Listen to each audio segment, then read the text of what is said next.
Okay, welcome to episode number 24. Don't Be Ridiculous podcast. It is Saturday, about a little after 4 p.m. Eastern Time. And the news of the day, it's been announced that Tom Brady is going to retire after 22 years in the NFL. Yeah. I'm kind of like, I figured we might talk about this, a little bit anyway, like even if we didn't know if he was going to retire or not. But yeah, like I did, it was funny because I was trying not to get too influenced. Like I'm listening to different stuff this week where people were like, I think he's leaning toward retirement. And I always feel like people overreact to stuff. Right. But the way he was talking, I was like, I wouldn't be surprised if he retired. Like he was on a podcast, I guess, and he was just saying that like it kind of takes a toll on my family and all the stuff that they have to go through and blah blah blah, and I want to be there for my kids and all that. And I was kind of like, yeah, it sounds like maybe he might, just call it quits. And also like I liked what Colin Cowherd was saying, that he felt like watching Brady was getting kind of frustrated during the year because Tampa Bay is kind of not as buttoned up as New England is, right? Obviously, so maybe he was just kind of. And so now I think there are some dominoes here. Like, for instance, I think Gronk is going to retire. Right. Because he kind of looked like he was done, and why would he want to play with another quarterback? Like,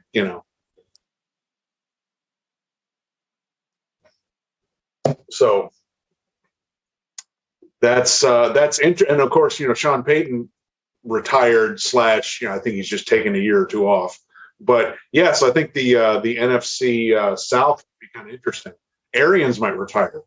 Yeah, I think that this is kind of the linchpin for Tampa Bay. Like, if he left, that would basically pull the plug on the whole thing. I think Bruce Arians may retire now. Todd Bowles may, if he doesn't get a head coaching job, he may get the head coaching job in Tampa.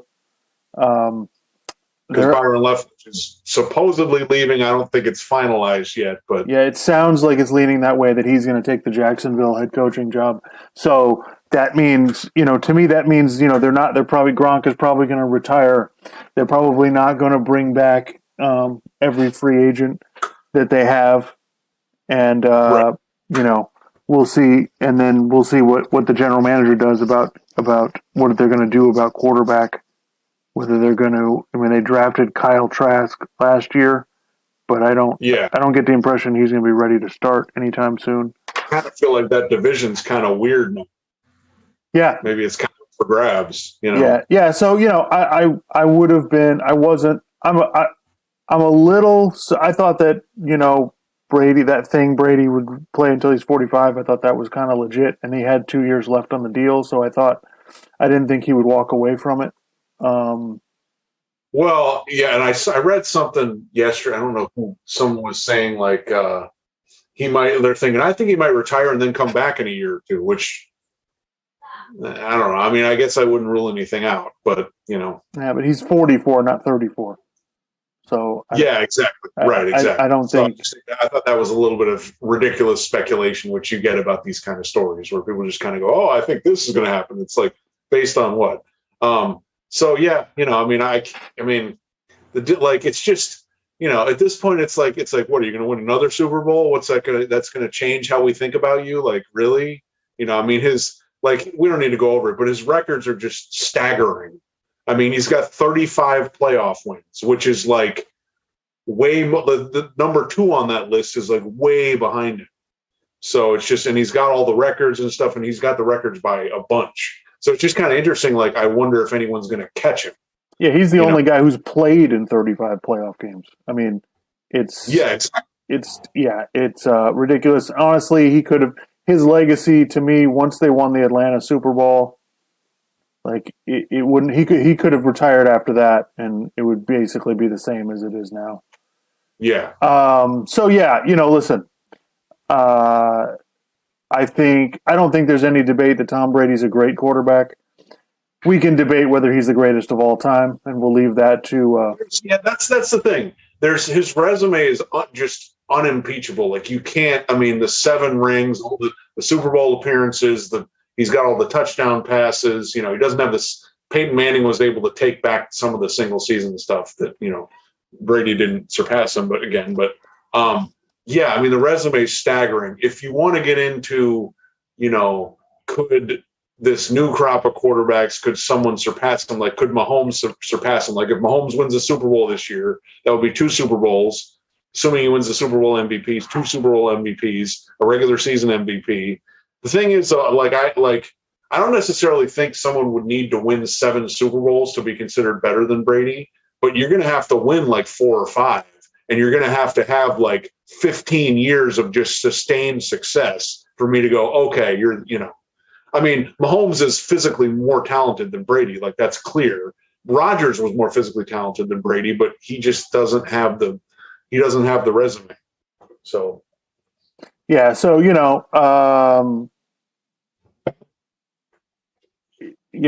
I think he stopped adding to his legacy 5-6 years ago. So, I am, if he had still been playing for the Patriots, I can say legitimately I would have been happy that he retired. I can't say that I'm happy now because I was happy when he left the Patriots to go to the Buccaneers. I was like, okay, at least he's out of the division. Now we can focus on losing to Josh Allen for the next 12 years. Right. But whatever. Yeah. So but great career. I mean, it's interesting to think. Matthew Stafford beat Tom Brady in his Tom Brady's last game. Yeah, kind of it's an interesting footnote. I mean, it's just crazy because I remember you remember watching the Patriots when they won that first Super Bowl, and I was kind of because I was like I figured the Rams would blow them out. I was just kind of rooting for the Patriots because I was like, yeah, it would be kind of interesting, like an upset, and then this like dynasty started, and it was crazy because they won the Super Bowl, and then they went 9-7 the next year, and it's like, oh, okay, I guess that was just like a one-off thing, and then they won 2 more. It's like, is this like an ongoing thing? And then it just kept, they just kept freaking winning and getting to the Super Bowl.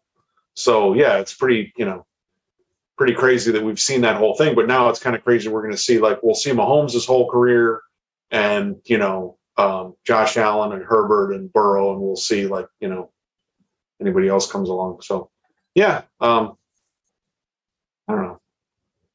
Yeah, unbelievable career. It's going to be interesting not having him in the league anymore.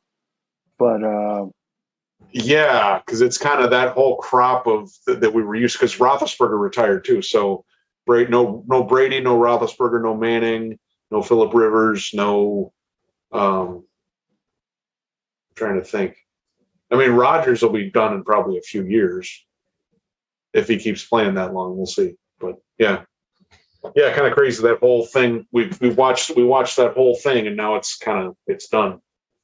Yeah, I don't know that anybody's going to, we'll see. Maybe people will be playing quarterback for 20 years now. Maybe that'll be the standard. I don't know.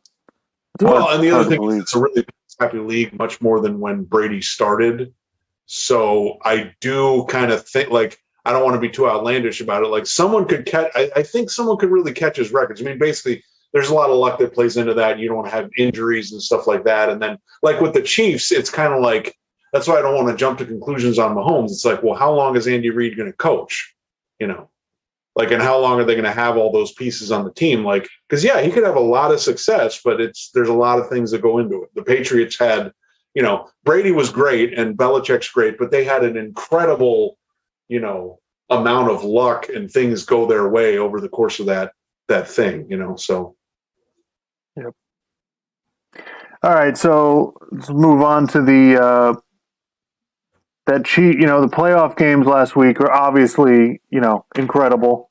Really a really awesome weekend of football. I don't want to be a prisoner of the moment, but I mean, that's one of the best weekends of football I've ever seen. I would have to go back and really look to see if there's anything better, but I mean, just that last game was unbelievable.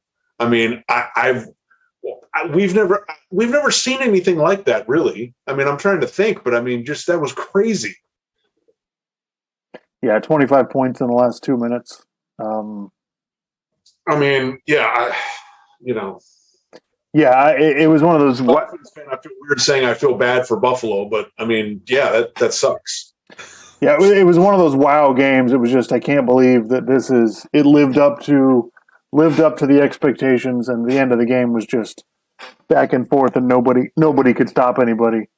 Yeah, and I still can't believe Buffalo lost. I just, there was all this talk this week about them kicking off, and I didn't feel like there was enough talk about the two plays. I mean, the defense was just. You all right? Yeah. Got some in your eye. The defense was just they were playing so far off the receivers, and like they were playing the sidelines, and it's like, guys, if you just don't allow them to get much on one play, they're probably not going to get a field goal attempt. And I just like the first play was a bubble screen to Tyreek Hill. They were like way off him. They just let him run right up the field. I'm like, what the hell are you doing? So everybody's criticizing the kickoff, but I was watching that during the game, and I think even Tony Romo was kind of commenting on it during the game. Like, what are you doing? Like, why are you going to let them just run like that? Like, you got to, it's kind of like, well, what are you covering the end zone? They don't have time to score a touchdown. So yeah, I really think that the head coach and the defensive coordinator, you got to look at yourselves and go, that was a huge what the hell we really misplayed that entire last 13 seconds from the kickoff on. Yeah, I heard this week some arguments. Well, see, you can't even 13 seconds is too much time for Mahomes, and I'm like, I disagree with that. 13 seconds is enough time. You can't screw up on the end like that. I mean, I don't. If you'd have bumped the receivers a little bit or just been right on them when they caught the ball, like they would have had a ridiculously long field goal. They probably wouldn't have made it. And they would have lost the game. They should have just. We get into overtime, but I just and honestly, the defenders, you could have just grabbed a hold of them and held on to them. If you get a defensive penalty, it doesn't put more time back on the clock. So yeah, it's just I couldn't believe that the first play was one thing, but it's like if you just keep them to play to Kelsey, if you just let him catch it at 10 yards and tackle him, you're fine. It just blew my mind when he caught the ball and then they let him run 10 more yards after that. I was just like, you've got to be kidding me. But I just really poor job by Buffalo, and they really didn't execute. But it didn't take away from how unbelievable the game was. It's the last 3 drives. I was like, oh, there's too much time. Oh, there's too much time. And then with 13 seconds, I thought, okay, they got him. Yeah. And it's just you can't let a team get 50 yards in 2 plays. It's just and I feel bad for Josh Allen because it's like, dude, you did everything you needed to do to win the game. Like literally, he did everything he needed to do to win the game. And it's like your defense. I mean, literally, their defense really just had to make like one play. Just one freaking play, and they would have gone to the AFC Championship game. So, but I did want to. There was all this talk about overtime this week. Just real quick, I came up with a few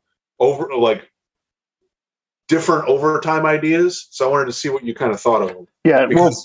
Well, first, let's just run down. So overtime in the NFL in the playoffs is the same as it is in the regular season, which is that the team that gets the ball first, if they score a touchdown, the game's over, which is obviously what happened. So that when something like that happens, it obviously sparked a whole bunch of debate this week about, they got to change the overtime rules. They got to, every time a game goes to overtime like that, that's what happens. And this happened to the Chiefs. They were on the losing end of it a few years ago against New England, where New England went down, scored a touchdown, and won the game. So go ahead. Okay. The first one I just call this one the shootout. You have 2-point tries until somebody wins. And then if you wanted to speed things up after like 2 or 3 tries, you start taking guys off the field. So you can only have like 10 guys on the field and then 9 guys on the field just to like get it to end. So it's just, so like so one team gets the ball on the 2-yard line, they run a play. If they score, they get to 2 points. If the other team doesn't score, then they lose the game. But if they get 2, then, we kind of like college overtime. It's just like we're going for 2, just because that way it would only be one play. I don't think everybody wouldn't be getting totally exhausted, and you could hopefully end it quickly. Let's see. And you could do different things where like the team with the better record gets the ball first in overtime, or the visiting team gets the ball first in overtime, like Colin Cowherd was suggesting. Let's see. 7-minute overtime. Both teams get a shot. If one team's ahead, they win. And if not, you just play out the rest of the 7 minutes until somebody gets ahead. Or like if both teams score, then it becomes sudden death. I think. Yeah. Okay. Let's see. Then the other one that I kind of like this one. 3 minutes to score. Okay. So you do a coin toss, or you can do an alternate way, like, the visiting team gets the ball first, whatever. You get the ball at your own 35-yard line. You have 2 timeouts. You got 3 minutes to score. Okay.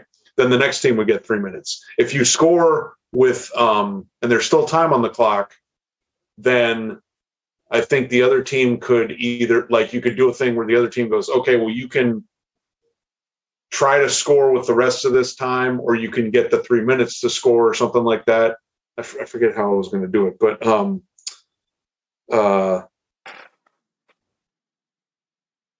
yeah. And then like if it's, again, it's kind of like what I was saying. The first team scores, and then if you don't score to at least tie the game, you lose. I don't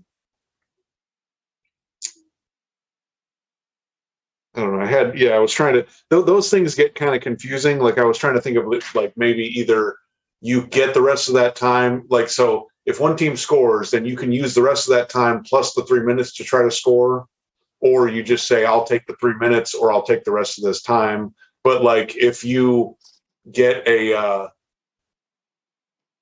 defensive if you get a turnover or something, then you would get 3 minutes tacked on. I don't know. It got a little convoluted, but I don't know. I was trying to think of stuff where like, because I think everyone was kind of glossing over like, well, we just want them to keep playing. It's like, no, guys, you don't want to do that because you're going to ruin the next week because everybody's going to be exhausted.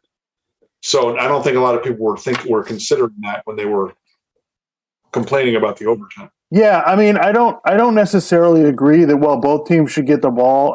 I don't necessarily agree with that, but I don't have a problem if they want to adapt it. But I agree with you. My biggest concern is the game going on too long. And Yeah. So did you say you wanted to do, one of your ideas was a 7-minute overtime? Yeah. Okay. Yeah, I mean, that was the reason why, because I don't want them to be playing forever. Yeah, I don't think 7 minutes is bad. I mean, I've suggested for years, for 20 years now, that the best way to do it would be just like the NBA, do another 5 minutes. Because if you put 5 minutes on the clock, you bring in strategy. Because it's like, okay, you want to score if you get the ball first, but you don't want to score too quickly. You know what I mean? So I'm not opposed to doing 5 minutes or 7 minutes or whatever it is. That way, and then that way there might be a better chance of the other team getting the ball, but it's still you still feel like it's kind of fair, Right. I mean, and again, it's like I don't want to be one of those people that just says, "Oh, well, just win the game in regulation. You had all the regulation, or just make a stop on defense." Obviously, that's a lot harder, especially nowadays with the way offenses are. But it's just kind of, the Bills blew the end of that game. They blew the last 13 seconds. They probably should have won the game. I mean, that's why that's such a crushing loss. Like you probably should have won. It's not, and to be honest, you could almost make an argument. Maybe this is a little nuts. In Bills history, maybe that's worse than them missing the field goal in the Super Bowl, because it was like a 47-yard field goal. I mean, I feel like this game they should have won. Right. Like it was right there, So. Yeah. No. I get it. I understand that they want to have both teams have the ball. I can understand that. I also don't have a problem with if they go down and score a touchdown. I mean, I don't know what to tell you. You got to, if you hold them to a field goal there, you still have a shot. So, I'm not in the, we need to change the rules, and I don't know that the NFL will, I don't know that they will change this rule very quickly. We'll see. But, I mean, I was in favor of the way they originally changed it, whatever it was a few years ago, when it's like, all right, you got to score a touchdown to end the game. You can't just kick a field goal. I was like, all right, okay, that makes sense. I don't have a problem, or I do think it's a good idea, though, to make it different for the playoffs. Yes, I agree. I think, I have no problem. I was even thinking this. In the Super Bowl, do another 10-minute period. and then at the end, who's ever ahead, like, because it's the Super Bowl and there's no game, there's no next game, right? So yeah, no, I think it's a good idea. I think it should be different. The playoffs are different than the regular season. The regular season we can't play forever. We'll take the tie. It's fine. I understand that, but yeah, the playoffs I think should be different. But yeah, I mean, I would in the regular season I would be in favor of them just doing 7 minutes instead of 10, like chop off a few minutes because you don't want these teams to be exhausted. It's true. Yeah, they really don't need. It really doesn't need to be very long.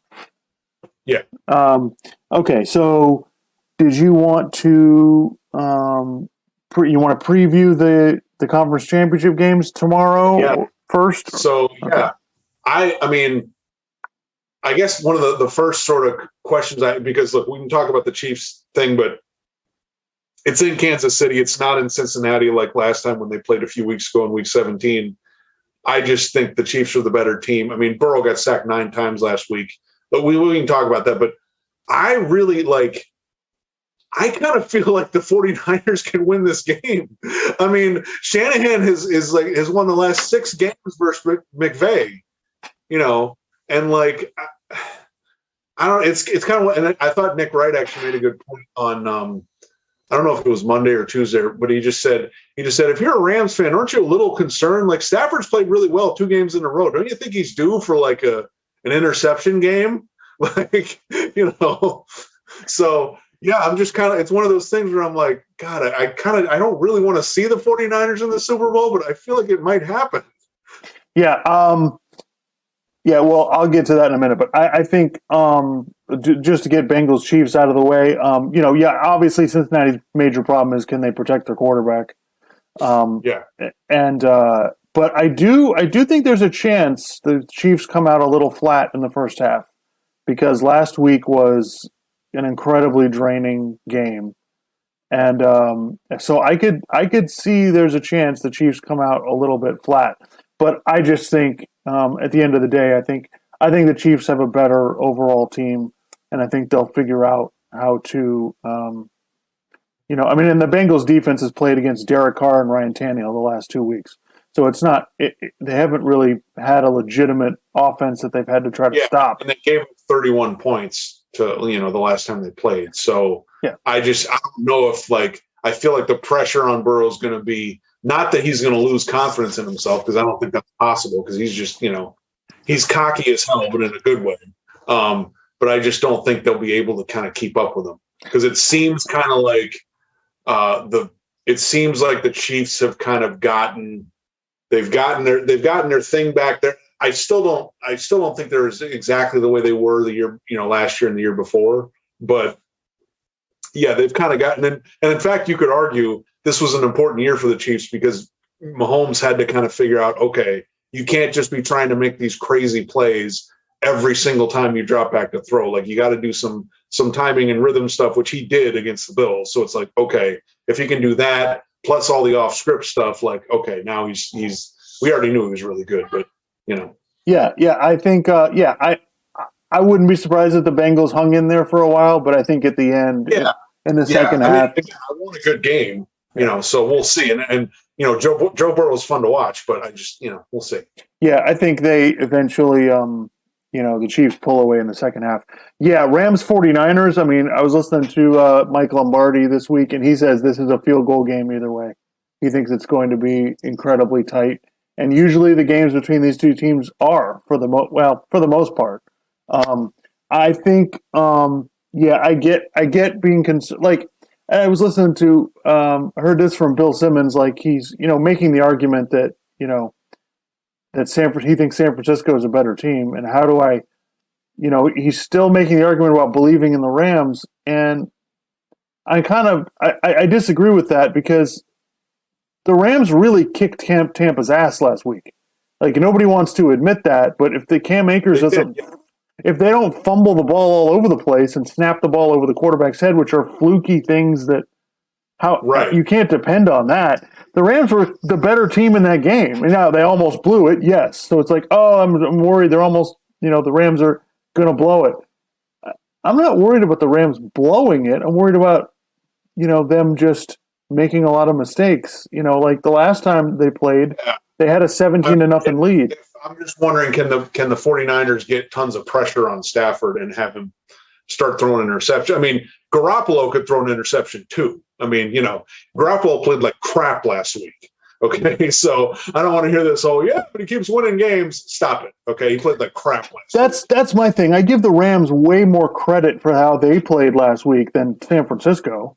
I mean, honestly, San Francisco plays Dallas. They need Dallas to commit 15 penalties and completely screw up the game so they can barely hang on to win. And then last week they don't even score on offense. Like, I don't know how I can continue to expect San Francisco to deliver. Now, but my whole thing with them in this, it's got to be the defense, the defensive line specifically, and then their running game.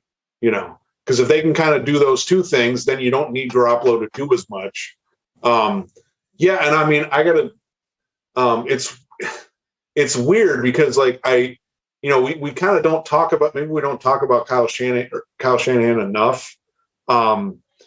Maybe that's just because the 49ers have been inconsistent. Like they made the Super Bowl and they were bad last year. They started 3-5 this year. Like, I don't really get it, but I mean, for whatever reason, I don't know. They get into the playoffs. They're pretty good, I guess. Yeah, I mean, listen, before the season, I thought San Francisco would be the best team in that division. They proved that they weren't. Right. So, and then I kind of backed off of them a little bit when, I thought, when they beat the Rams and blew them out the first game they played in the regular season, I thought, it's on. And then they played Tennessee, they're up 10-0, and then they just completely don't do anything. And then they're losing against the Rams. They're down 17-0 at halftime against the Rams, and somehow they win that game. So I do think the defensive lines for both teams are probably going to determine this game. But, from going back to the Tampa Rams game last week, Tampa was successful on offense when they were able to run it. Like they were pretty good at running the ball, but they got way behind, so they were never able to keep doing it because Tampa couldn't throw the ball very well. Like they made a couple of big plays in the second half, but for the most part, they really struggled throwing the ball. So, but San Francisco is different. They can actually run it. Which takes the pressure, means the pass rush for the Rams doesn't matter as much. So I can't imagine that either team's going to blow the other one out in this game. So if I was betting, I would take the points, but I just find it hard to believe that the Rams at this point haven't kind of figured out what to do against San Francisco. But the problem, one of the problems for the Rams is that they like to spread it out and throw the ball, which plays right into what San Francisco defensively wants to do. Yeah. So like, God, the 49ers could be in the freaking Super Bowl again. Like, I'd rather watch the Rams, but we'll see. We'll see if the Rams can pull it off. Yeah, I agree with Lombardi. It's probably a field goal game. But if you're asking me who I trust the Rams more. I think the 49ers have really good players, and that's what allows them to stay in these, to play these games. The defensive lineman, Bosa, is fantastic. Deebo Samuel and George Kittle are unbelievable on offense. So they have a lot of stuff. But, I think it's going to be a really, really interesting game. I'm kind of glad it's the second game because, I think it's going to be an awesome game. Yeah.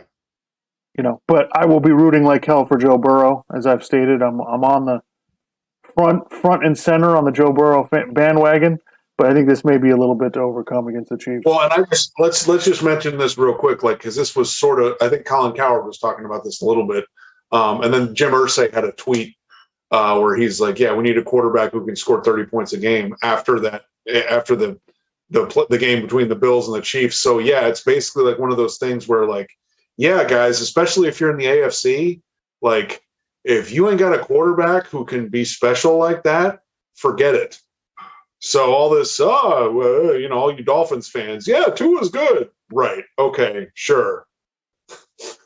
Yeah, that's the thing that we talked about this on Monday, I think, that game, the Chiefs Bills game, pretty much showed us that like everybody else who thought they were we were pretty good.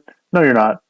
Like it just kind of showed, all the teams, Miami and Denver and all the teams that are on the fringe of the playoffs, just barely in or just barely out. That Right. forget it. Like you're not winning anything with this. You're not close. You can't compete with this. Yeah, you have to have a special like Josh. I mean, Josh Allen just like he runs people over, and then he sits in the pocket and he just throws, I mean, that long touchdown pass he threw, like that was insane. He just like, you're gonna play deep safety, fine, I'll just throw over him. Like what? Yeah.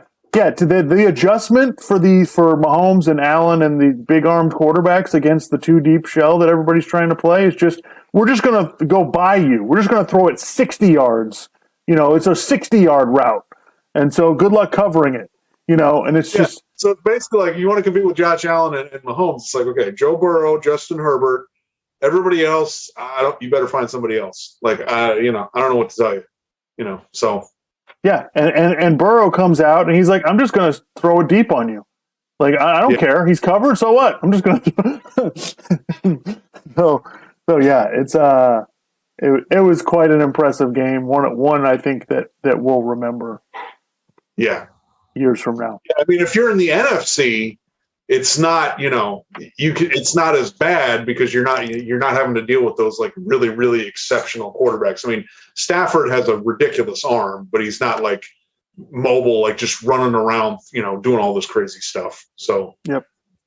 All right. So did you want to talk about the NFL coaching? Coaching news. Well, I guess the first thing I just wanted to say was like, it's kind of funny how, every year we do this where we're talking about all these different coaches and these guys who are like, well, this guy's been an offensive coordinator, this guy's been a defensive coordinator. And let's just be perfectly honest, most of these guys probably suck. They're probably not that great.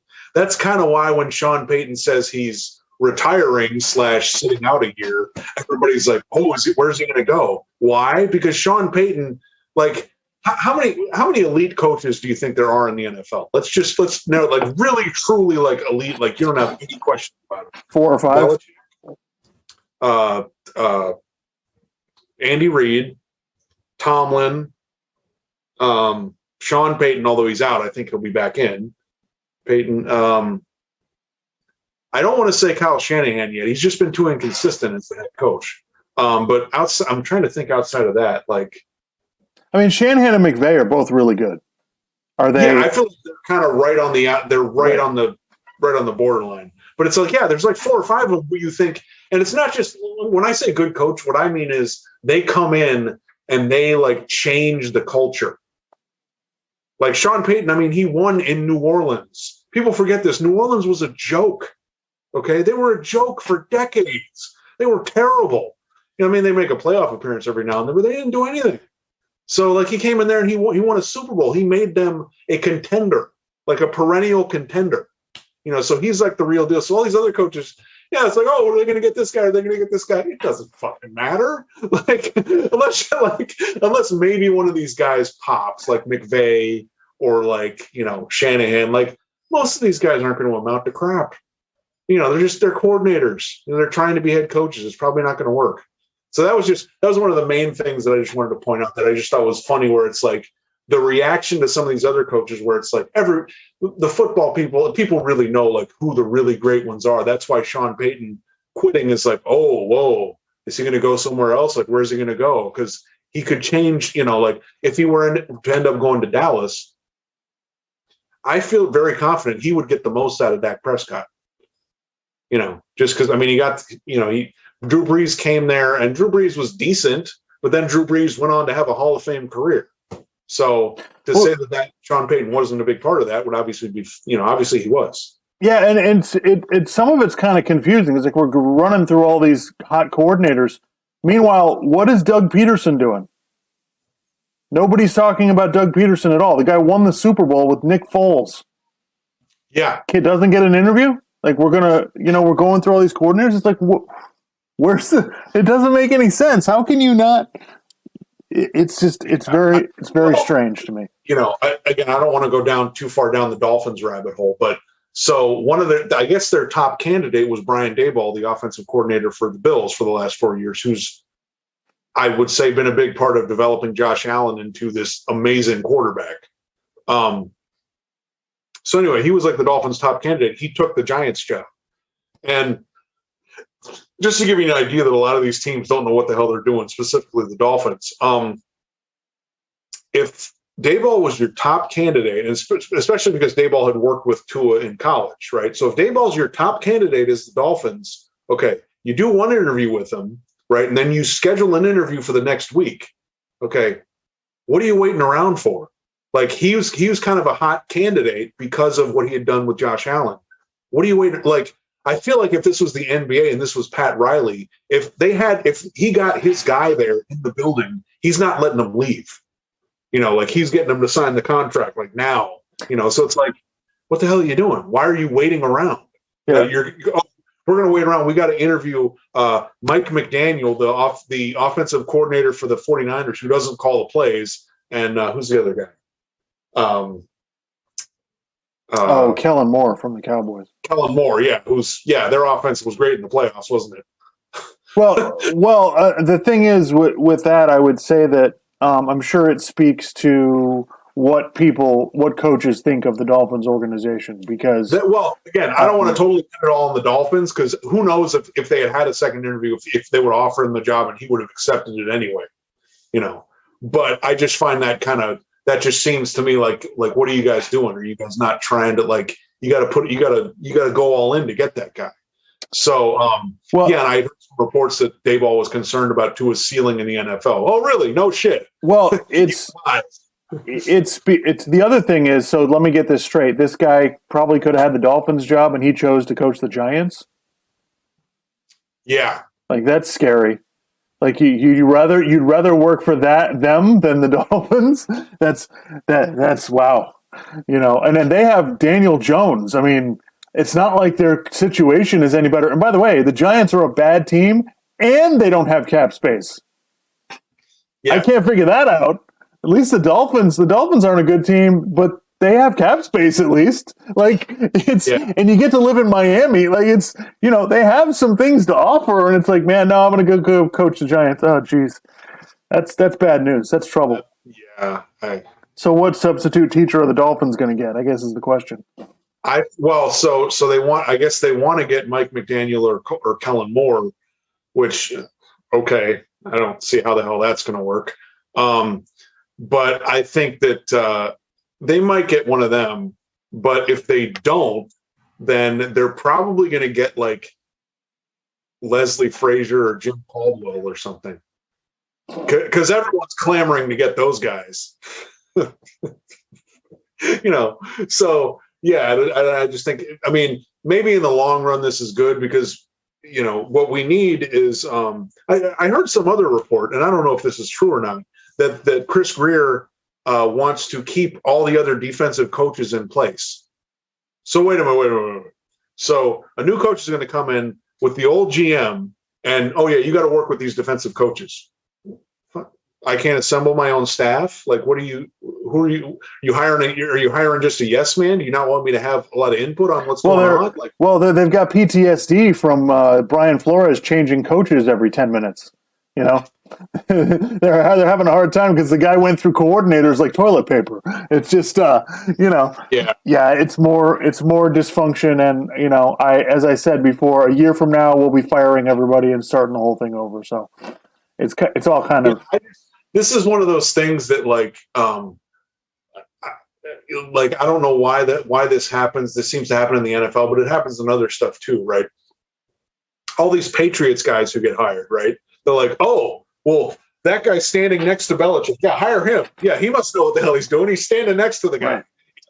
He's not the guy, but he's the guy behind the guy. It's like, right. And most of them have not worked out. So, whatever. In the long run, hopefully this means that whatever coach they bring in, he won't succeed. They'll realize Tua's not good enough. Chris Greer will get fired, and then maybe they'll start a new regime, and then maybe they'll be bad in the right year and get a high enough draft pick, and there'll be a good quarterback available, and they can get it. Yep. Anyway, but yeah, I mean, a lot of these other coaches, I just don't. Some of them, it's like maybe they blow you away in the interview, but it's hard to know. I mean, I guess they say with McVay. that he just kind of blows you away. He walks into a room and he just blows everybody away. And you can see that in press conferences too. Like he's just so, if these other guys, I guess if they kind of have that, then it's like, all right, maybe they're, Yeah, listen, it's just tough to know. There's a reason teams keep hiring coaches because they don't know how to hire coaches. So yeah, it's not going to change. All right. So did you want to do your NFL playoff what if? Sure. Yeah. So I was trying to find other obscure stuff that maybe people haven't talked too much about. So I was looking this up, and I remembered that the 1987, 1988 Minnesota Vikings had lost in the NFC Championship game to the Redskins, who ended up going on, or Washington football team, who ended up going on to absolutely annihilate the Denver Broncos in the Super Bowl. So, and the way that they lost in the NFC Championship game that year was 17-10 Redskins, and the Vikings were like driving, and there was like a minute left, and Wade Wilson threw what should have been a touchdown pass. It looked like it was right in the guy's breadbasket, and he dropped it. So they didn't end up scoring. And then Washington, of course, ran the clock out, and they went to the Super Bowl. And Timmy Smith and Doug Williams throwing all those touchdown passes and just totally annihilating the Broncos. So I thought that was kind of interesting. I'm like, man, if the Vikings had made the Super Bowl that year, they probably would have beaten the Broncos. I mean, because if you're telling me they held that Redskins team to 17 points, like, okay, because the Redskins scored like 42 points against the Broncos. But yeah, that year was crazy because there was a strike. So three of the games that year for all the teams were played with replacement players. And as a matter of fact, I think I heard that Sean Payton played. Yeah, for the Bears. Strike. Yeah, right. So, as a matter of fact, hang on, let me look this up. Did he play against the Vikings? Let me see. I don't know. He was when they had the replacement players in. He was one of the replacement players. I don't know. Oh, I don't know if he actually played. I don't know how many games or what the status was, but yeah, okay. But anyway, yeah. So that was kind of crazy. So they finished the year 8-7. Now they actually went 8-4 with their regular players. So and they were kind of platooning quarterbacks because they had Wade Wilson, who was like 6'3", 200 something, and then they had Tommy Kramer, who they'd bring in sometimes. And I'm watching, like, if you go on YouTube, you can watch the whole. They went to the wild card round. They went at New Orleans, so they're playing New Orleans, and they start the game with Tommy Kramer, and he had like a shoulder injury, right? And John Madden and Pat Summerall were doing the game, and they're like, yeah. So Kramer's starting. They're going to see how long he can stay in the game. Basically, the first hit, his arm's probably going to go numb, so they're probably going to pull him out of the game. Like, what the fuck? Why would you start him then? What the hell? So yeah, like he plays like a series, and then he takes a hit, and then he goes down, and then it's like, oh, okay. And then they put Wade Wilson in. Which is just like, you can't imagine somebody doing that these days. Like, Well, yeah, they didn't treat quarterbacks like they were made of paper mache back then. They were just other players. It's just like, all right, you go play. It was far less. But that Vikings team, that was the Vikings team I grew up on. They were a lot of fun. They had, Anthony Carter at wide receiver, and then later on they got Chris Carter. But yeah, it was like Wade Wilson, Tommy Kramer. They would just, one of them would play until they got hurt, and then they would put the other one in. And it was just like, you never knew what was going to happen in each game. And they were one of those teams that they were a good team. They had a good defense, and but they always ran into those teams in the NFC, the 49ers, the Giants, the Redskins, the Bears. They always ran into those teams that they could never beat. But in this year, they beat the crap out of the 49ers in the playoffs, which is something 36-24. Yeah, it's not something that happened very often back in those. At one point, they were up. Well, they were up like 30-14 or something, or 27-14. Yeah, and wasn't he had two touchdowns. Anthony Carter had 10 catches for 227 yards. Yeah, and wasn't that Jerry Rice's record-setting year? Wasn't that the year where he had 22 touchdowns? That was the strike year. Yeah. Okay. So yeah, I was looking this up the other day. This is, by the way, looking at Jerry Rice's numbers, it's like looking at Wayne Gretzky's numbers. He's just he's so far beyond everybody else. It's comical. So in that season, okay, he had 22 touchdowns. You know how many catches he had? No. 86. In how many games? Wait, 12 games. Yeah, it was 12. Yeah, because they had the replacement players for the other ones. Oh my God. I might be wrong, but I know the 86 catches thing is correct. I don't know if it was in the strike shortened season. I think it was 87. I don't know if it was in that year or the year before that. I don't remember, but he from looking it up, yeah, 8. So 1 out of every 4 times you threw the ball to Jerry Rice, he caught a touchdown. It was just insanity. Like, yeah, Jerry. I looked at Randy Moss broke the touchdown record, but he had 120 catches.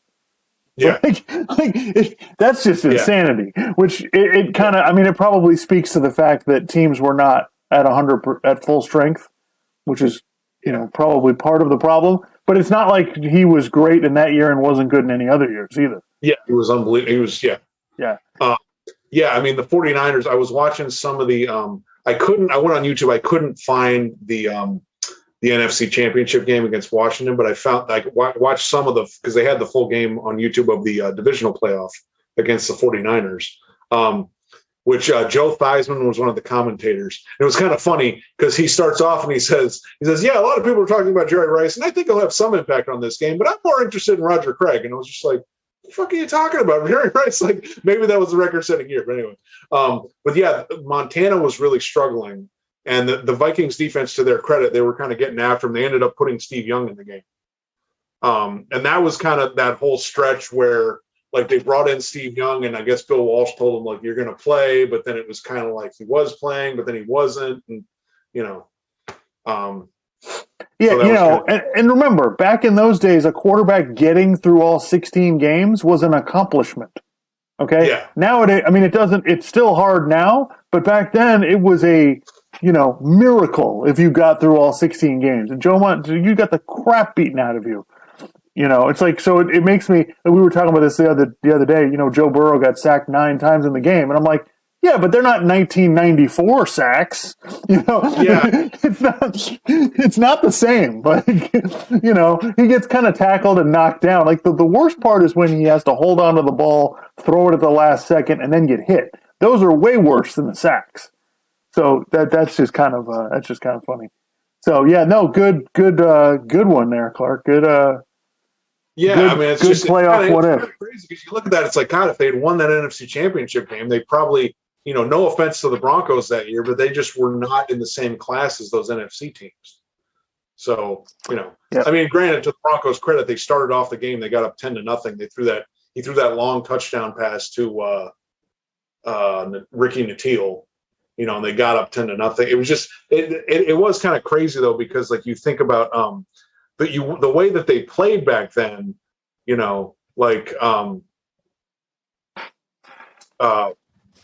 was just you'd see them do different things, and it's like, well, why didn't they do this or why didn't they do that? It's like, well, they didn't do that. The quarterback would drop back and he'd try to chuck the ball down the field, or they just run the running back into the line. Like they didn't, it wasn't like the most complex stuff, So yeah, it's like kind of like the NBA. They didn't know the space. They didn't understand the spacing the way they do now.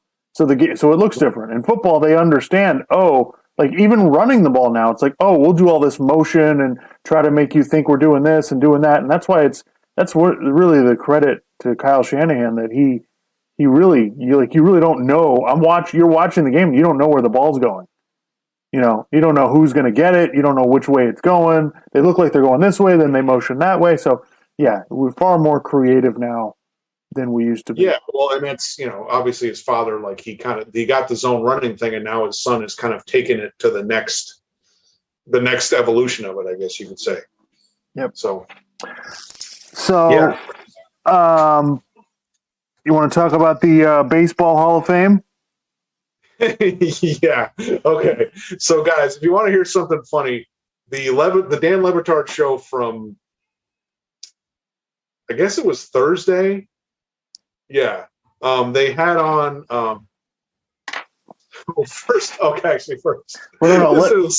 They had David Sampson on.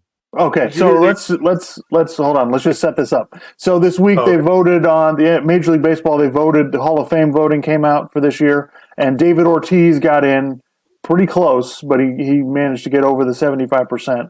And Bonds, Clemens, and Kurt Schilling, they did not get in, and this is their last year on the regular ballot.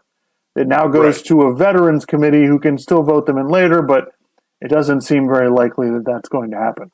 So obviously, whenever this comes up every year, we have to talk about why they didn't vote for steroids and guys who we think took steroids and all of that, and it becomes a huge debate. So go ahead. Yeah. So, well, first, so I'm listening to Le Batard. So they had David Sampson on, who was a former front office guy He was the president of the Florida Marlins before they sold the team. So basically, David Sampson, not a favorite of mine. The Marlins basically pulled a bait and switch on us. They convinced the county and the city to give them $150 million to help to build the new stadium. They built the new stadium. They signed a bunch of free agents. Halfway through the first year of the stadium, they traded everybody and then sold the team for $2 billion or whatever it is. So,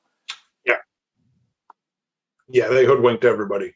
Yeah, well, he was ripping Barry Bonds, and he's just like, he's not a good guy, and because Barry Bonds was a hitting coach for the Marlins at one point, and he was just saying it was this lame ass attempt to try to get back into baseball to maybe try to get into the Hall of Fame. So he was really ripping Bonds, and then they had like a this is kind of unrelated, but it was just the Thursday episode of the Le Batard show was really funny. Or maybe wait, was it Thursday? Yeah, it was Thursday. And they had on, how Stugotz does his weekend observations, correct? Right? They had a comedy writer who's written some different shows on there, and he did January observations about the Dan Le Batard show. Oh yeah, Mike Schur. Yeah, yeah, yeah, I heard that. He did the one about he said, boy, it was really great to hear David Sampson the other day defending coaches hitting players. Rarely do you hear the pro side of that argument, which is it's okay for coaches to hit their players. Yeah, so just anybody wants to check this out, Le Batard and Friends on YouTube. They put everything on there so you can see. Yeah, and he was saying what was it? Mike Schur was going David Sampson and Woody Hayes documentary, Collision Course. Yeah, so, but the hitting the players, that's talking about Bruce Arians, right? Right. Yeah. Right. So in the game, the Tampa Bay and Los Angeles Rams game last weekend, there was a play where one of the Bucs players, I guess he hit a guy late or something, and Bruce Arians, the coach, ran out onto the field and smacked the guy on his helmet. And everybody's like, "Oh, you can't hit players," and it's like he didn't really hit a player. But anyway, we got to get back to the Hall of Fame thing. So yeah, David Sampson was talking about that, and then they had Adnan Virk on, and Adnan Virk used to work at ESPN. He's a big baseball fan. And so they start off the segment, and Dan Le Batard's like, "Do you find it kind of odd that people were really outraged when Bonds and Clemens were playing that they were cheating and they were using performance-enhancing drugs, and there was all this outrage, and now it's like 20 years later or whatever, and everybody's upset every year when they don't get into the playoffs, and there's all this outrage. It's like, well, they're not getting in because of the outrage that you guys had when they were playing, because you were unhappy that they were cheating. So now you're outraged on the other end of the spectrum. Like, I don't get it, And then they were talking about the Hall of Fame voting, and they were kind of critical of some of it. And Adnan Virk was like, "Yeah, I kind of get some of that." Like, he goes, "One time I was talking to a Hall of Fame voter, and he's like, he had B.J. Suroff on his ballot, former player on the Brewers, And he goes, "Look, I like the Brew Crew. That's fine. But why do you have him on your ballot?" He goes, "Well, we're from the same small town, and I told him that if I ever got a Hall of Fame vote, I'd put him on there." Like, what the fuck? What the hell are we doing? So yeah, and then they were talking about the whole thing. It's like no one, Bonds and Clemens are pariahs, right? But Alex Rodriguez, no, he's doing games now. Everybody loves him. What the? Why does this make any sense? And then they put David Ortiz in the Hall of Fame. It's like, well, okay. Yeah, I think there's something to be said for that. Like Dan Le Batard was saying that if Barry Bonds had smiled more, like David Ortiz does, he probably gets in. Let's be fair. David Ortiz is he's a character. He's likable. He's got a nickname, and they make fun of him on Saturday Night Live, but in like a good natured way, and it's just, I don't know. Look, if Clemens and Curt Schilling and Bonds want to get into the Hall of Fame, they might just want to travel down to the Dominican Republic and get shot and recover, and then they'll probably get into the Hall of Fame. Yeah, well, and the thing is, it's not as simple as, they took steroids or they didn't. No, the Hall of Fame voters pick and choose who they like and who they don't like. Jim Rice for the Red Sox should have gotten in for years and couldn't get in because the media didn't like the way that he talked to them. Okay? Curt Schilling has nothing to do with steroids. This is about, personal views about, politics or whatever. It has nothing to do with sports. It's so insane. And first of all, I mean, my argument is Curt Schilling should have been in, like he's been on the ballot 10 years now. He should have been in on the first or second ballot. So so the worst part is that, and I see your point about, we're outraged about, first of all, people aren't really outraged about it. Like we really don't. This is kind of fake outrage. They don't really care that much. But second of all, no, we care that these sports writers are basically act like they're taking it into their hands about, what they should do. And so, this is how it is. Like they didn't put anybody in last year. There's not going to be anybody in next year. They put Ortiz. I mean, they're basically like they're down to the last guy they could put in where they feel confident about it. So my argument is just put these people in. So there was a funny thing. I was listening to Bob Costas was on the Rich Eisen show the other day, so I was listening to the segment, and he basically gave his argument as to why these guys aren't. I mean, he basically was saying let's put them all in. Like he's like I don't we don't have any direction from the Hall of Fame as to how to vote for these guys. Major League Baseball is not involved in it. The Hall of Fame is a separate entity. Yeah. So why are we trying to parse out who did what? There's no way to know. Well, the problem you run into when you start trying to parse that out is you end up looking hypocritical. Because you're essentially set like what David Ortiz got. Like they said, he tested. How did it come out with him? I'm trying to remember. So they did a survey test in 2003.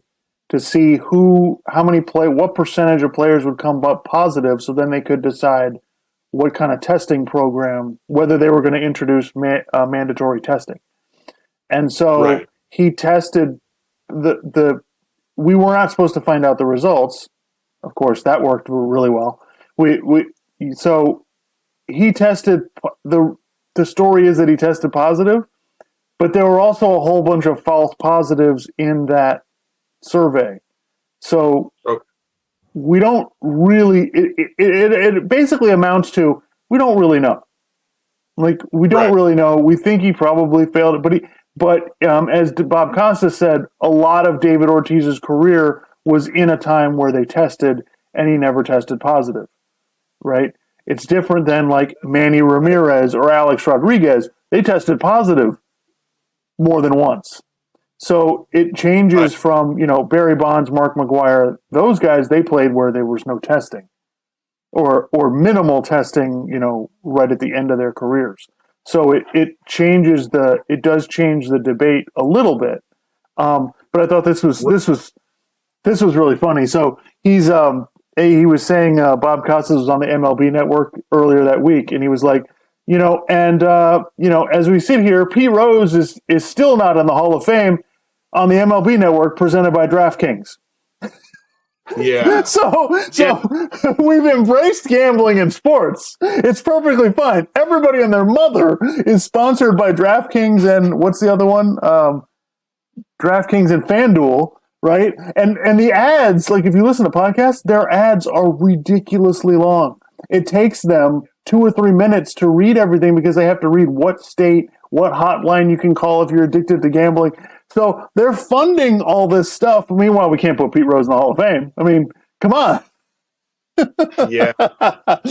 Even though he bet after his playing career So yeah, the whole thing is a shit show. On some level, I understand. I can see where people will be like, do we really want to honor Roger Clemens and Barry Bonds because they're douchebags?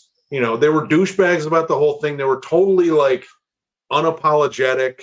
Like, I mean, McGuire's never really apologized, but he wasn't really defiant about it. So I do kind of get the idea. Well, we don't want to honor this guy. We don't want to give this guy a platform, whatever. I sort of understand that, but at the same time, again, it just becomes hypocritical because it's like, what's the standard? Like, if you put one guy in and you leave somebody else out, then it's like, well, why not put that guy in? Like, it just becomes, and the thing is, it's like, guys, we got to understand something. The writers didn't criticize this shit enough when it was going on in the 90s. Like, they just let the shit happen. I think maybe that's part of the reason too. They're like, we let this go on, so we're not going to now, it's like, well, no. It's like, no, you let this go on. And the players are so, like, remember that quote from, what was it, Faye Vincent? He's like, I think the players will deal with this, like in the late 80s. Something about it. Yeah, it's like, you could, like, the players and the owners, you guys let this shit happen. So it's just kind of, baseball's not a sport where you report your own faults, like golf or something, So, you guys kind of let this go on. So I don't see why now all of a sudden we're going to be really high and mighty about it. It's like, yeah, did they cheat? Yeah, but you could argue people were cheating before that. I mean, what's his name? Gaylord Perry. The sticker guy. Gaylord Perry. Yeah. Yeah, I mean, he was cheating. He's honest about it. He's in the Hall of Fame. So it's just kind of one of those things. And it's like, I forget who brought this up. Dan Patrick. I don't know who he was talking to. The Houston Astros cheating thing. You're gonna put, if any of those guys end up with really decent careers where you consider them Hall of Famers, you're gonna put them in? Because to me, that's almost worse. I mean, that was straight up organized cheating, and they ended up winning the World Series. Like, I would almost argue I'd not put them in over some of these steroid guys. Yeah, they've kind of screwed themselves. I mean, what they did was they shortened the amount of time you're on the ballot, so you only get 10 years now instead of 15. So these guys are probably not – we're not going to be talking about this very long. But, yeah, I don't – yeah, baseball kind of made their bed. They kind of put themselves in the situation. But I was thinking about this. Bob Costas suggested, well, let's put Barry Bonds in, but we'll put something on his Hall of Fame plaque that says, possible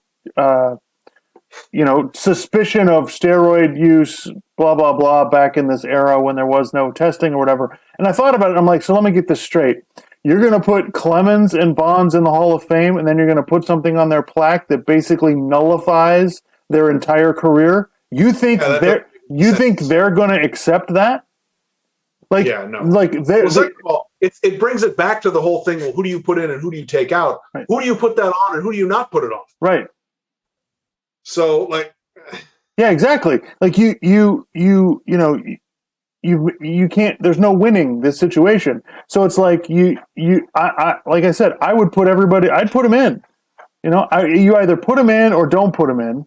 But you can't like toe the line and try to do that. Like Clemens, you can't please everybody. Clemens, and let's be honest here. Let's remember, if you looked at the numbers, Bonds got like 66% of the vote, and Clemens got like 65%. So it's not like the entire writers were all against it.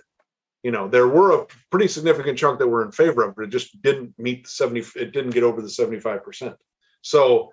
Yeah, and like Tim Kirkjian was on Le Batard, and he was talking about. He said he voted for Bonds and Clemens and Schilling. He made the point that like you could argue with Schilling, like maybe was his career totally Hall of Fame worthy? Like you can kind of say it's maybe borderline, but Yeah, it's the saddest part is that about this whole thing, as I said to you, was this is as interesting as baseball gets. Yes. When we're arguing about the Hall of Fame, they're in a labor situation. Nobody cares. Like they're on or they're in a lockout or a strike or whatever you want to call it. Like the players and owners can't agree on anything. No one cares. It's just it's really unbelievable. Like when I grew up, I mean, baseball was a huge deal, and now the only time we talk about it is guys who cheated getting into the Hall of Fame. Stuff where there's some sort of story like this, yeah. Yeah. So it just kind of is. It just kind of is what it is, and people are, I guess, I do find it kind of interesting that people say, well, I'm retroactively pissed off about the 90s because, now I know that they were all cheating. It's like, I think that's kind of a ridiculous argument. Like, I remember watching in 98 when McGuire and Sosa were hitting all those home runs. That was fun. I'm not going to say it wasn't fun. I mean, because I know they were cheating, I'm not going to say it wasn't fun. Like, come on. It just was what it was. They let it happen. So, what are you going to do? And it is really funny to me that, again, the writers, they're all pissed. Some of them are all pissed off about it. And it's like, where the hell was this during the 90s? Like, it was pretty blatantly obvious that these guys were getting cartoonishly big, and, very little was said about it. So, yeah, at a certain point, you got to let it go. Yeah. So I had, I had an interesting NBA topic I wanted to bring up. Okay. So, well, first of all, just a little bit of overview. From what I've seen of this NBA season, it kind of sucks. I think there's some good stories. There's with the Chicago Bulls being good, and the Golden State Warriors being back to what they were, and there's some teams. Cleveland Cavaliers. They're like the Heat or the Miami Heat are the number one seed, which is they haven't even had all their players playing. Like Jimmy Butler was out a bunch, Bam Adebayo was out a bunch. Tyler Hero has been pretty good this year, like really good this year. Phoenix is good again. Golden State's really good. So there's been a lot of crap with the Lakers, obviously. Yeah, I mean, listen, the Lakers being just all over the place. I mean, I don't know if that's good or bad for the league, but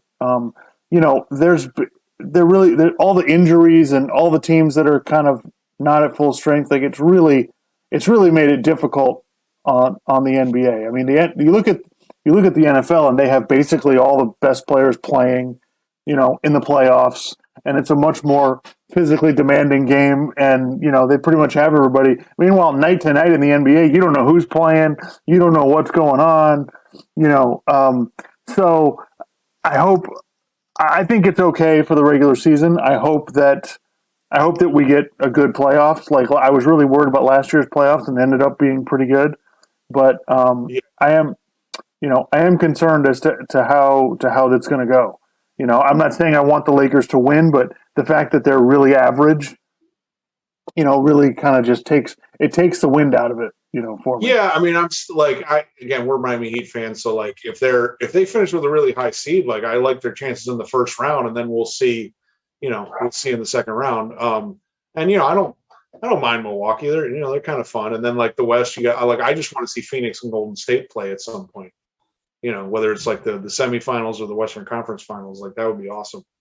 Yeah, so it came out that James Harden is unhappy in Brooklyn and might be looking to go somewhere else as a free agent after the season's over. So, I guess my big picture take on this is this Brooklyn Nets thing may be over real quick because if they don't win it this year, like they may not get another opportunity because the whole thing with Kyrie's camp, is not going to play, and then we need him, so we'll have him play the road games, right?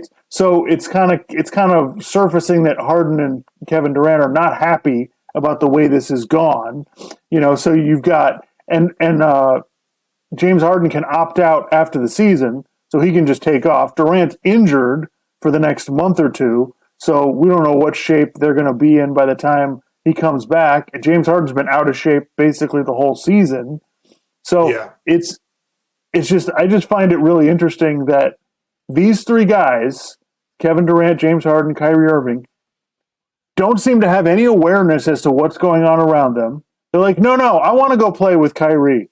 He's a knucklehead, right? Yeah. It'll be fine. And it's just, I find it interesting that the smart players in the NBA, they know what teams to go to, and they know when to stay somewhere. They know who to play with. And there's just some guys who just don't get it. And that's the thing and I just don't, these three guys, they don't get it. Like they first, Kevin Durant agreeing to hitch his wagon with Kyrie was just, it was a mistake leaving Golden State was a mistake in general. And then going to this, thing was a mess from the beginning. I thought it was going to be a problem when it was just the two of them. And then they bring James Harden in, another guy who kind of plays when he wants to, doesn't really, not really there for everybody else, just kind of there to get his. And it's like you've got this team that's just a complete mess. So now it just kind of blows my mind that wow, this whole thing has kind of come full circle, and if they flame out in the playoffs, everybody could be walking and this could be done. So it just kind of blows my mind. The other thing was that James Harden wants to leave, and Philadelphia wants to trade Ben Simmons, right? So it came out, everybody starts connecting the dots. Well, is Philadelphia going to trade Ben Simmons to Brooklyn for Harden? And the answer to that is no, probably not. Obviously Philly would want to do that, clearly, right? Or, you watch the way James Harden has played this year, maybe they shouldn't want to do that. But I think Philadelphia would do it. But the interesting wrinkle thrown in there, though, is that, Daryl Morey, the GM for the Philadelphia 76ers, he's still trying to get this great value for Ben Simmons. And, my first thought about that is you're screwing it up for Joel Embiid. He's having an MVP year, okay, and you have a chance to win the title. Make the move, man. But the interesting thing about that is, though, would he be willing to take less for Ben Simmons if they can sign James Harden in the offseason?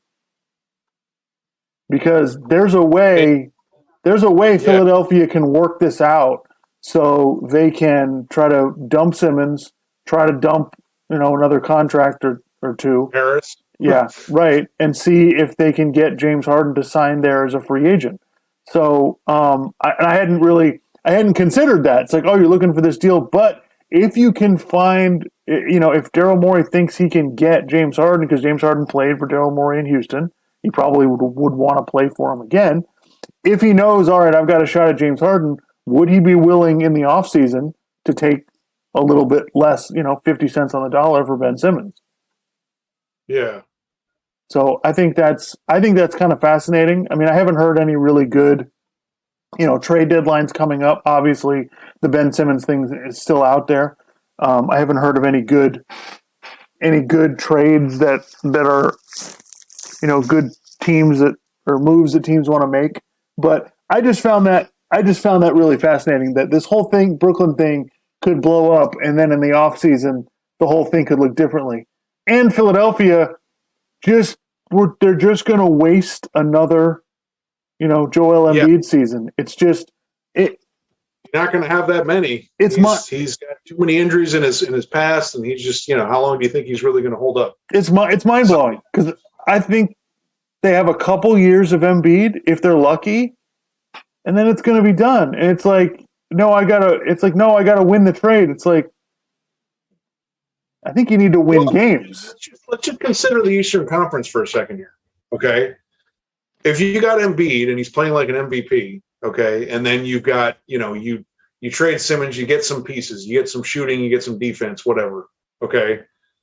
I mean, the way Brooklyn's playing, I don't really believe in it. So then it becomes, all right, well, I guess it's Milwaukee, right? And then you're like, okay, well, who else you got? You got Miami, you got Cleveland. Cleveland, they haven't even made the playoffs before.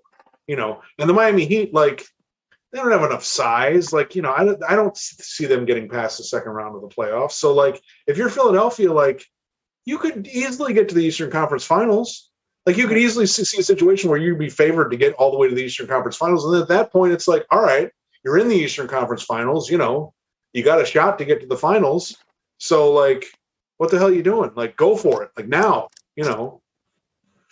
Yeah, I think that could be, obviously Philadelphia and Brooklyn will be interesting. I don't think they're going to do anything at the trade deadline. It wouldn't shock me, but I think the trade value for Ben Simmons kind of is what it is. I don't think it's going to change drastically up or down whether they, whether they trade for him now or not. The other interesting move, obviously the Lakers would be looking to try to dump Russell Westbrook. So I heard an interesting thing from Bobby Marks from ESPN. He was suggesting, that if he was the general manager of the Knicks, that he would call the Lakers and ask them about Russell Westbrook. Because look, the Knicks are obviously not going to win the championship, right? But you put Russell Westbrook in Madison Square Garden, the fans are going to love it. Yeah. He would be a selling point. Nobody's going to the New York Knicks games to see Evan Fournier and Kemba Walker. So it just so I don't think that has any possibility of happening. But I don't see how the hell they're going to offload that contract. It's just too big. Like, I kind of feel like they assembled the team this way, and it's like, okay, this is it. So, yeah, no, they're not going to. They're not going to necessarily make their. They might be able to make their team fit a little bit better. But yeah, I think this is fascinating. James Harden forced his way out of Houston to get to Brooklyn, and now he's like, "Yeah, I'm not happy here." It's just it blows my mind. They set this whole thing up, and that the best they might do last year is a second round playoff exit. That might be the best that they do. Well, this just goes back to one of those things that I've been saying the last several years, like the Miami Heat thing with LeBron and Wade and Bosh. It worked because they were good friends, not just because they were good friends, but they were the right kind of players. They were willing to make sacrifices to make everything work, and plus they were in Miami, which has a really good culture that's already established there. So that's why it worked. Okay. Some of these other places, like it worked in Golden State.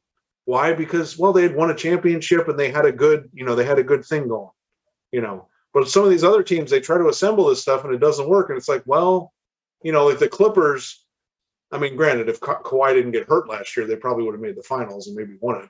But it's just one of those things where it's like, yeah, it's tough when you don't have three guys like that are really committed to winning and doing all the right stuff, So yeah, that's just how it goes. Yeah, I saw on YouTube like one of the clips from The Ringer was like, "Is Kevin Durant the unluckiest player in the NBA?"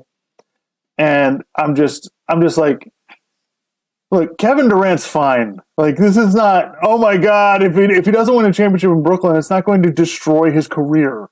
Like, he's got two rings. He's one of the best players ever to play the game. Like, it's good. Like, his resume is solid. He's never going to. He's probably never going to approach top 5 all time because they may not win enough. Yeah, but he's in pretty good shape. I'm not worried about Kevin Durant's career. People could argue he's unlucky with a few things, but yeah, So, I mean, getting hurt the last year in Golden State, they would have three-peated. So, but what are you going to do? Yeah, so, listen, if you're a fan of an NBA team, man, you got a shot because this thing's open. This thing is really, like, I just, as far as championship contenders go, I mean, I like Phoenix. I think Chris Paul is just going to eventually get hurt. I think it happens every year. It's probably going to happen this year. Because it's smaller, it's impossible to avoid. Yeah. Golden State, they're counting on a lot of guys who've never done it in the playoffs before. So, right. So we'll see about that. In the East, I mean, Milwaukee's kind of, they're kind of struggling right now. I feel like they'll get it together at some point, but there's no team you're afraid of in either conference. So, yeah, good NBA season. I mean, hopefully it'll be a good playoffs. I'm a little, but it's a little bit messy right now, and hopefully they'll clean it up. After the trade deadline, we'll start to see some really good basketball. Yeah, we'll see. Yeah, but I mean, Brooklyn. I was at first when it was just Kyrie and Kevin Durant. I was like, they're not gonna win a championship. Then they got Harden. I'm like, okay, I could see this working. And going into the playoffs, I was like, I think they're gonna win. I just don't think they're gonna get all three of them healthy on the floor at the same time, doing all the right stuff together. And I just don't think it's ever gonna work. It's ever gonna officially happen. I think Nick Wright kind of made a point last year where he's like, this is the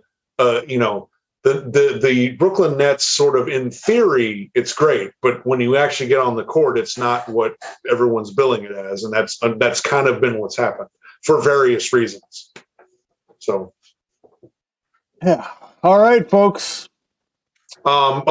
Ridiculous. Last thing, ridiculous take of the week. Oh, yeah. Okay. I got 2 of them real quick. We'll do these real quick. So Colin Cowherd Roethlisberger announced his retirement, which not a big shock. We talked about this a few podcasts ago, but Colin Cowherd was talking about it again, and he was bringing up his whole, he left a lot of meat on the bone. He left a lot on the table. I don't want to necessarily rehash that, but he made a point. He said, it's kind of like the end for Marlon Brando. Like, he made all these kind of crappy movies. He put on all this weight, and he's like, yeah, 10 years down the road, we're going to start remembering how bad the end was for Roethlisberger. And I'm like, no, that's not how this works. Okay. When you think of Brett Favre, what do you remember? What do I remember? I remember him in the 90s. Okay. I remember him making Green Bay really good, having those crazy throws in the playoffs, being winning the Super Bowl, getting in the Super Bowl 2 years in a row, nearly getting in there 3 years in a row. I mean, like, being really good. I also remember him throwing some bad interceptions, but I mean, I remember that last year in Minnesota. I remember that 1 year in Minnesota where he was really unbelievable. They went to the NFC Championship game. He threw an interception, right? So you remember those things, but it's not like the thing I'm going to remember most is his last year in Minnesota where he was terrible and he couldn't even win a game. Like, I'm not going to remember that. When I think of Dan Marino, like, yeah, if I really want to, I can think about those last few years when he was a shell of himself. But no, I'm going to remember him, chucking the ball down the field. I remember him doing that comeback against the Jets where he did the fake spike and he threw the ball into the end zone. Like, that's what you don't remember the crappy ending. And by the way, he's like, yeah, it ended really badly, which first of all, he exaggerated that. He's like, yeah, the last 10 to 12 years haven't been that good. BS. The last 4 or 5 years haven't been that good. Before that, he was still really good. Okay. Roethlisberger I'm talking about. Yep. So yeah, just his whole thing. It's like, oh, in the future, it's like, no. 10 years from now, he's going to have a statue of Roethlisberger outside of Heinz Field, and everyone's going to remember he won 2 rings. He was really good. You couldn't bring him down because he was so big. He was just chucking the ball down the field like a really great player. Okay, who's, you could argue, is one of the top 10 to 15 quarterbacks of all time. The end, who cares about the end? Yeah, Brady had a pretty good ending to his career, but that rarely happens. Peyton Manning, are you going to remember Peyton Manning being a shell of himself in the last year of his career? Like, no. You remember him in Indianapolis, winning games and putting up all these ridiculous numbers. Like, I just thought that whole argument was totally ridiculous. That, and then the other ridiculous argument. Okay. So there's all this speculation about Aaron Rodgers going to Denver. Now that Denver hired the offensive coordinator from Green Bay, who Aaron Rodgers has spoke very highly of. And of course, Shannon Sharp, former Denver Bronco, undisputed on FS1, Shannon Sharp and Skip Bayless. Shannon Sharp, obviously former Denver Bronco. He's like, yeah, I definitely think I should go after him. I mean, you look at all the talent they have on offense and defense, they're like a quarterback away. And Skip Bayless is crapping all over it. And he's just basically saying, oh, you want this guy, the Mr. I choke in the playoffs guy? And Shannon Sharp had a great point. He goes, yeah, is Aaron Rodgers kind of arrogant and, he kind of makes a big deal about stuff and he's kind of, aloof and all this other stuff. Yeah. You know what else he is? He's transcendent as a quarterback, and Skip was like, oh yeah, you really want this guy? It's like, yes. As a general manager, it would be professional malpractice if Aaron Rodgers is there and you have his offensive coordinator to not go, hey, you want to come play here? No, I'd rather have Teddy Bridgewater and Drew Lock. What do you mean? Yeah, why, what are you talking about? Why would I want another quarterback? Yeah, that's like when people are like, anyway. Yeah, that's like when people are like, do you want Josh Allen or Joe Burrow or Patrick Mahomes? I'll take whoever I can get. It's just these arguments make no sense. It's just like, what are you talking about? Like, you either have a quarterback in the NFL or you don't, and you're worthless. It's like, yeah. And then people are like, oh, if you get Aaron Rodgers, you only have him for like 3 years. Who gives a shit? It'll be 3 years where you think you're a championship contender. The Bucs got Brady for 2 years. They won a Super Bowl. Like, what the? Yeah, you think the Broncos didn't want Peyton? We weren't going to have Peyton Manning that long. No. Skip Bayless brought this up, and he goes, well, what? Like the Broncos ended up getting Peyton Manning, and he's like, yeah, but Aaron Rodgers isn't Peyton Manning. Well, okay, fine, but I mean, when Manning went to the Broncos, he'd had one Super Bowl, and then he had another Super Bowl appearance where he lost. Oh, by the way, he threw a pick six in that Super Bowl against New Orleans to lose the game. Okay, so you're saying, oh, it was better for Manning than it was for Rodgers. I mean, you could make an argument that they had a somewhat similar career. Maybe Manning's numbers were a little bit more cartoonish than Rodgers were, but yeah, like, and he had the one more Super Bowl appearance. But yeah, I mean, Manning had a bunch of other times in the playoffs where he didn't play that well. Rodgers has a bunch of those games. So, like, yeah, it's kind of a similar thing. Now, is Manning better with the media and better in terms of the way the public thinks of him? Yeah. Of course. Rodgers is aloof. He says some stupid crap about he's anti-vax and all this other stuff. But he's still really, really, really good. Okay, so anyway. Yeah, no, you want Aaron Rodgers? No, I can't. Sorry, I don't like excellence. No. I don't like making the playoffs every single year. It's so annoying. Yeah, getting in the playoffs and having a chance to win the Super Bowl, I don't want that. No, not at all. Yeah, it's just absolute nonsense. So anyway, that's all I got. All right, folks. Everybody enjoy the conference championship games. We'll definitely have a lot of time. Chiefs Rams, because I think that would be a great Super Bowl. So as much as I like Joe Burrow, but I think that'd be a really awesome Super Bowl. Yeah, I do too. Yeah. So we'll see. Ooh, excuse me.